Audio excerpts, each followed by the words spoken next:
एक बार एक बहुत ही दुखी व्यक्ति महात्मा के पास जाकर बोलता है, मैं अपने जीवन से बहुत दुखी हूँ। अपने बीवी बच्चों और परिवार को खुश नहीं रख सकता। मैं अपने लिए भी कुछ नहीं कर पा रहा हूँ। कभी कभी तो मुझे अपनी जिंदगी खत्म कर देने का मन करता है।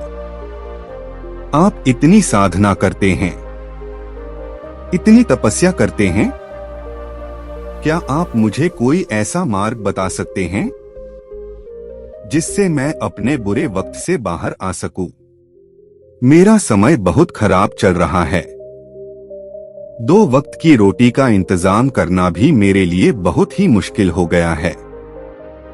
अब आप ही बताइए कि मैं ऐसे वक्त में जिंदा रहूं तो कैसे रहूं, कैसे अपने परिवार को खुश रखूं?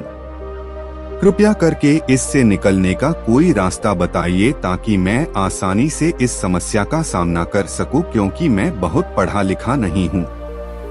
अगर आप बहुत बड़ी बड़ी ज्ञान की बातें करेंगे तो शायद मैं कभी समझ भी नहीं पाऊंगा।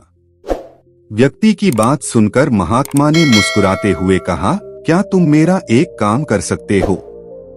महात्मा ने सामने की तरफ इशारा करते हुए कहा, वह सामने पहाड़ देख रहे हो, उस पहाड़ पर एक मंदिर है और उस मंदिर के पास चींटियों का घर है, जहां पर हजारों चींटियां रहती है। तुम्हें सुनने में बड़ा अजीब लगेगा। चींटियां उस मंदिर के जमीन को खराब कर देती है, वहां की मिट्टी की उपजाऊ शक्ति को खत्म कर देती है, जिसके कारण वहां पर कोई भी पेड़ या घास उग नहीं पाता है। तुम मेरा एक काम करो, फिर उसके बाद मैं तुम्हारे सवालों का जवाब दूंगा। तुम 7 दिन तक रोज उस पहाड़ी पर जाओ और उनकी चींटियों के घर को तहस-नहस कर दो, उनके घर को तोड़ दो। जब भी तुम्हें चींटियों का घर दिखे मंदिर के आस-पास तो उन्हें वहीं पर तहस-नहस कर देना, लेकिन याद रहे घर को तोड़ते वक्त कोई भी चींटी मरनी नहीं चाहिए। इस बात को समझने का प्रयास करते हुए युवक वहां से चला गया। उसे समझ में नहीं आ रहा था कि आखिर महात्मा जी ऐसा उससे क्यों करवा रहे हैं। ऐसे तो उनकी चींटियों पर अन्याय होगा, उनका घर टूट जाएगा, उन्हें नुकसान पहुंचेगा। आखिर कौन ऐसा करने को कहता है? यह सब सोचकर वह महात्मा की बात मानते हुए अगले ही दिन उस पहाड़ी पर जाना शुरू कर देता है। जब वह पहले दिन पहाड़ी पर पहुंचता है और देखता है कि बहुत सारी चींटियां अपना खाना जुटाने में लगी हुई है। सारी चींटियां कतार से चढ़ रही थी और अनाज के छोटे छोटे दाने उठाकर अपने घर में जमा करके जा रही थी। यह देखकर पहले तो उस युवक का मन कमजोर पड़ गया। उसने सोचा कि यह कितना मेहनत करके अपना घर भर रहे हैं और मैं उनके घर को तबाह कर दूंगा तो इनको कितना बुरा लगेगा। लेकिन फिर उस व्यक्ति ने महात्मा की बात याद करते हुए घर को तोड़ना शुरू कर दिया। घर तोड़ते ही चींटियां इधर उधर भागने लगी। अभी तक जो कतार में चल रही थी, अब वह बिखर गई और अपनी जान बचाने के लिए इधर उधर भागने लगे। थोड़ी देर में घर टूट गया। सारी चींटियां इधर उधर अपनी जान बचाने के लिए भाग गई थी। यह करने के बाद वह युवक दुखी मन से अपने घर वापस लौट आया। उसका मन बहुत परेशान था, वह पश्चाताप से भरा हुआ था। फिर उसने सोते हुए रात में लेटे लेटे ही सोचा, अब तो चींटियों का घर तबाह हो चुका है, अब वहां वापस जाकर क्या फायदा, क्योंकि जैसा महात्मा जी ने कहा था कि चींटियों का घर तबाह करना है, वह तो मैं पहले ही कर चुका हूं। लेकिन बाद में उसने कुछ सोचकर फिर से वहां जाने का निर्णय लिया और अगले दिन सुबह सुबह वह वापस उस पहाड़ी पर पहुंच जाता है। पहाड़ी पर पहुंचकर वह उसी जगह पर पहुंचता है जहां पिछली बार उसने घर को तहस-नहस कर दिया था। लेकिन वह देखकर चौंक जाता है कि चींटियों ने फिर से अपना घर उसी जगह पर बना लिया था और वे फिर से अपने घर के लिए सामान इकट्ठा करने में जुटी हुई थी। उस आदमी को यह देखकर लगा कि है चींटियां कितनी मूर्ख है, इनको पता है कि कल ही इसी जगह पर इनका घर तबाह किया गया है और उसी जगह पर इन्होंने अपना नया घर भी बना लिया। और यह सोचकर वह आदमी हंसने लगा, लेकिन फिर से महात्मा की बात याद करते हुए फिर से उन चींटियों का घर तबाह कर दिया। फिर से उन चींटियों में हलचल मच गई। थोड़ी ही देर में वह चींटियां अपनी जान बचाने के लिए इधर उधर भागने लगी। कुछ ही देर में उनका घर फिर से तबाह हो गया और इस बार वह युवक थोड़ा सा संतुष्ट होकर यह सोचने लगा कि इस बार तो मैंने इन चींटियों का घर अच्छी तरह से तबाह कर दिया है। अब तो वह चींटियां अपना घर यहाँ पर दोबारा बना ही नहीं पाएंगी। इसीलिए उसने वहां से जाने से पहले उस जगह पर पानी भी डाल दिया ताकि चींटियां दोबारा वहां पर अपना घर ना बना सके। और इस तरह वह अपना काम करके अपने घर लौट आया। फिर से सोते हुए रात में वह इंसान सोचने लगा कि क्या महात्मा यह सही काम करवा रहे हैं? क्या किसी का घर तबाह करना किसी सिद्ध पुरुष को शोभा देता है? क्या वह महात्मा सच में सिद्ध पुरुष है या मुझे सिर्फ बेवकूफ बना रहे हैं? फिर वह सोचने लगा कि पहले मैं अपने काम को पूरा कर लेता हूँ, क्योंकि इसके बाद ही पता चलेगा कि महात्मा आखिर मुझसे ऐसा काम क्यों करवा रहे हैं। यही सब सोचकर वह रात में सो जाता है। अगले दिन सुबह उठकर फिर से वह उस पहाड़ी की ओर निकल पड़ता है। पहाड़ी पर पहुंचकर वह उसी जगह पर पहुंचता है जिस जगह पर उसने अगली सुबह उन चींटियों का घर तोड़ा था। और वह यह देखकर खुश हो जाता है कि वहां पर कोई भी घर नहीं था। सारी चींटियां वहां से भाग चुकी थी। अब वह सोचने लगा कि अब मेरा यहाँ पर रोज रोज आने का क्या मतलब है, क्योंकि चींटियां तो अब अपना घर बदल चुकी है और महात्मा जी ने तो मुझे 7 दिन आने के लिए कहा था, लेकिन आज तो तीसरा ही दिन है। अब वापस 4 दिन आने का क्या प्रयोजन है? यह सब सोचकर उसने निश्चय किया कि अब यहाँ से सीधे उस महात्मा के पास जाएगा और वह उनको यह सारी बातें बताएगा। वह वापस उस पहाड़ी से महात्मा की कुटिया की तरफ जाने लगा। तभी अचानक उसकी नजर एक और घर पर पड़ी, जो कि वह घर चींटियों का ही बनाया हुआ था और अब वह चींटियां नए घर में रहने लगी थी।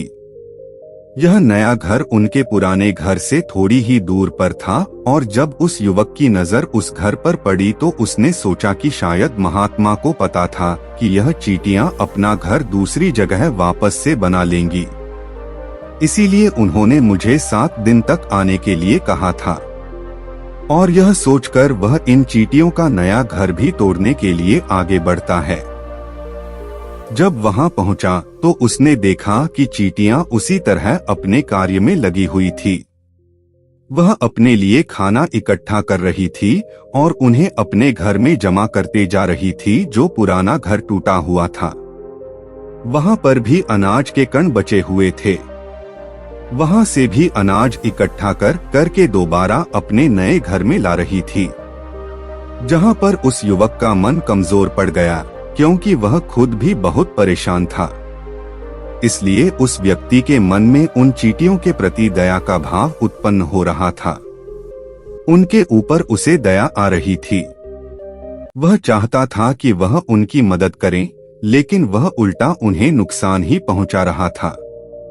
लेकिन उस महात्मा की बात को याद करते हुए उसने फिर से उस घर को तोड़ने का निर्णय लिया और इस बार वह बहुत ही सावधानी के साथ बिना उनकी चींटियों को नुकसान पहुंचाए उस घर को तबाह करना शुरू कर दिया।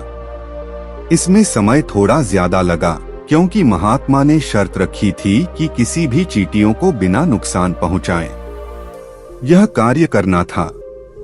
इस बार भी उसने बड़े दुखी मन से उस घर को तबाह कर दिया और दुखी मन लेकर फिर से अपने घर वापस लौट आया, क्योंकि उसने इस बार उनका नया घर भी तबाह कर दिया था।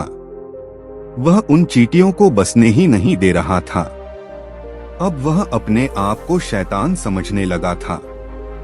लेकिन फिर से वह उस महात्मा की बात मानते हुए दुखी मन से वापस अपने घर लौट आया। रात में सोने से पहले उसने एक बार फिर से सोचा कि मैं कितना बड़ा शैतान हूँ, कितना बड़ा राक्षस हूँ। मैं अपना घर छोड़ो, मैं उन चींटियों को बसने के लिए कहीं भी जगह नहीं दे पा रहा हूँ। चींटियां मेरे बारे में क्या सोचती होंगी, वह कितना दुत्कारती होंगी। उस महात्मा को मेरे द्वारा ऐसा करवा रहा है। लेकिन फिर भी उसने अगले दिन जाने का निश्चय किया। अगले दिन सुबह सुबह फिर से वह वापस उस पहाड़ पर पहुंच गया। वह देखकर फिर से आश्चर्यचकित रह जाता है। इस बार उन चींटियों ने एक और नई जगह पर अपना घर बना लिया था। वह पहले से भी ज्यादा ऊर्जा के साथ अपना काम कर रही थी और उन्होंने एक रात में पहले से भी बड़ा घर बना लिया था और वह फिर से अपना अनाज और खाना इकट्ठा करने में जुटी हुई थी। यह सब देखकर उस आदमी को लगा कि यह चींटियां किस मिट्टी की बनी हुई है। इनको बार बार यहाँ से भगाने की कोशिश कर रहा हूँ और यह वहीं पर अपना घर बना लेती हैं। क्या इनको पता नहीं है कि मैं इन्हें यहाँ पर कभी भी बसने नहीं दूंगा। यह चींटियां दिखने में इतनी छोटी है, लेकिन फिर भी यह मुझसे हार नहीं मान रही है।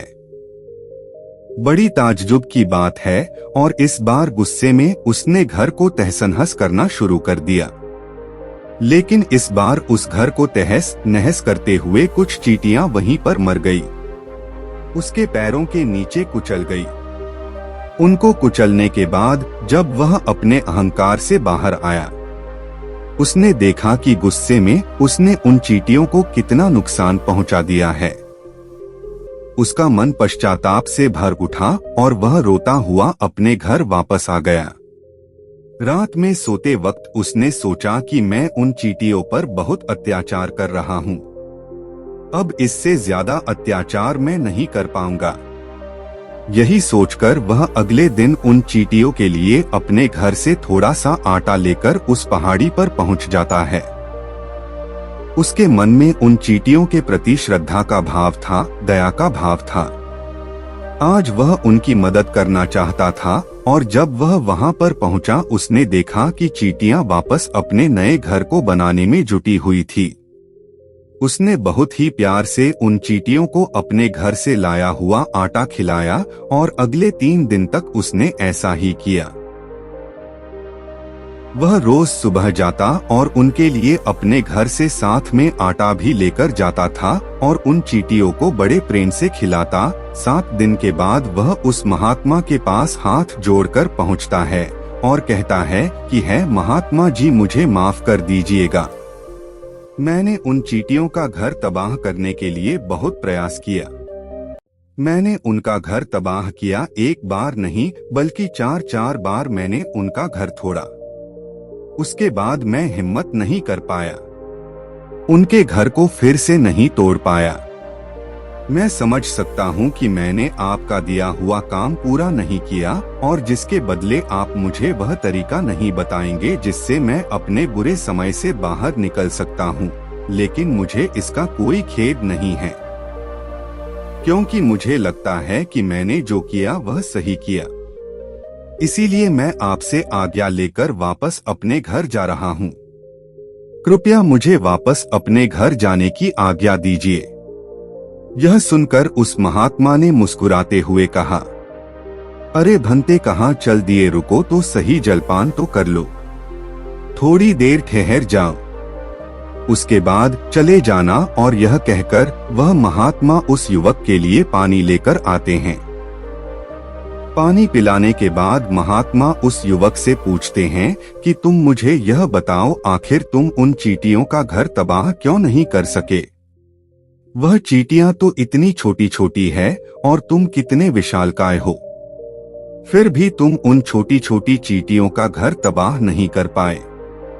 कहाँ है तुम्हारी शक्ति, तुम्हारा बाहुबल? इसका जवाब देते हुए उस युवक ने कहा कि हे महात्मन, मैंने उन चींटियों का घर तबाह कर दिया था, बार बार किया था। एक बार तो गुस्से में मैंने उन चींटियों को भी हानि पहुंचा दी थी, लेकिन जिस दिन मैंने उन चींटियों को हानि पहुंचाई, उस दिन मुझे लगा कि मैं इन चींटियों को क्यों हानि पहुंचा रहा हूं, क्यों इनको तकलीफ दे रहा हूं, और उसी दिन से मैंने उन्हें क्षति पहुंचाने की बजाय उनकी सहायता करनी शुरू कर दी। यह सुनकर महात्मा ने कहा, यही तो सीखने की बात है कि एक छोटी सी चींटी हमें जीवन का संदेश दे जाती है। मैंने तुम्हें चींटियों का घर तबाह करने के लिए नहीं भेजा था। मैंने तुम्हें भेजा था ताकि तुम उन चींटियों से कुछ सीख ले सको। तुम्हें उन चींटियों से क्या सीख मिली? क्या तुम मुझे बता सकते हो? यह सुनकर अपनी पूरी कहानी बयां कर दी।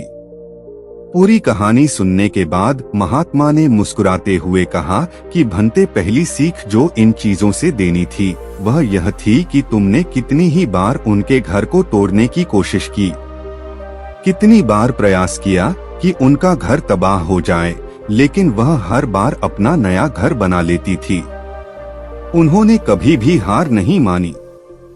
अगर वह हार मान लेती तो वह चींटियां तुम्हें वहां पर नहीं मिलती। जीवन कार्यशीलता का नाम है, कर्मशीलता का नाम है। लेकिन हम मनुष्य एक दो बार हार मिलने पर ही टूट जाते हैं, हताश हो जाते हैं और फिर जीवन में प्रयास ही नहीं करते, और कुछ लोग तो अपनी जिंदगी को खत्म करने के लिए उतारू हो जाते हैं। लेकिन जानवरों में तुमने एक बात देखी होगी कि वह अपना जीवन खुद से खत्म कर ही नहीं सकते। तुमने कभी नहीं सुना होगा कि किसी जानवर ने आत्महत्या कर ली, चाहे वह जानवर कितना ही भूखा क्यों ना हो, इतना ही दुखी क्यों ना हो, लेकिन वह अपने जीवन के लिए हमेशा संघर्ष करता रहता है।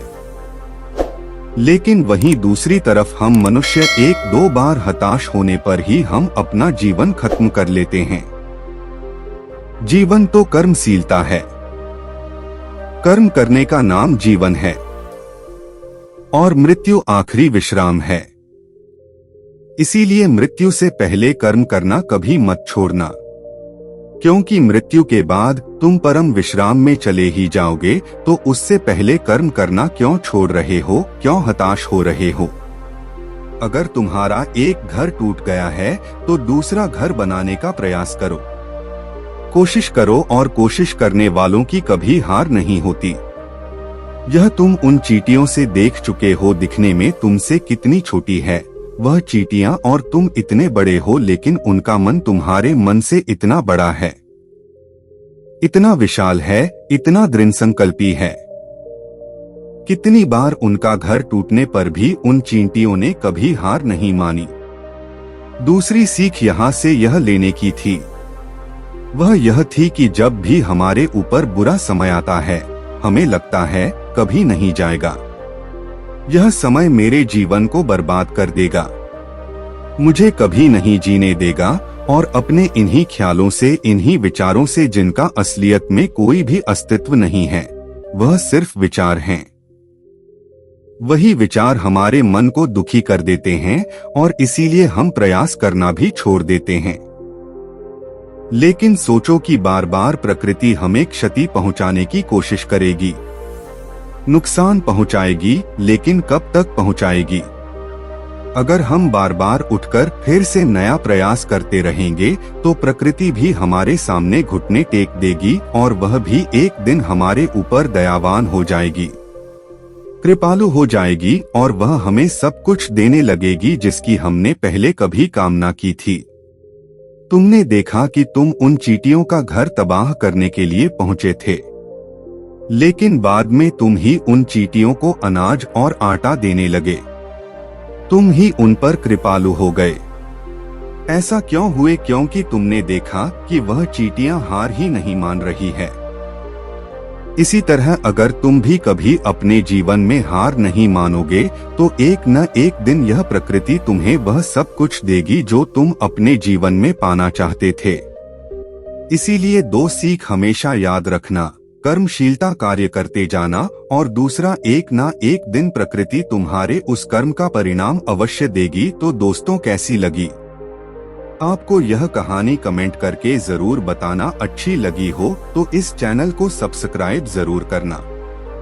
तो मिलते हैं अगली कहानी में, तब तक के लिए खुश रहिए, अपना ध्यान रखिए।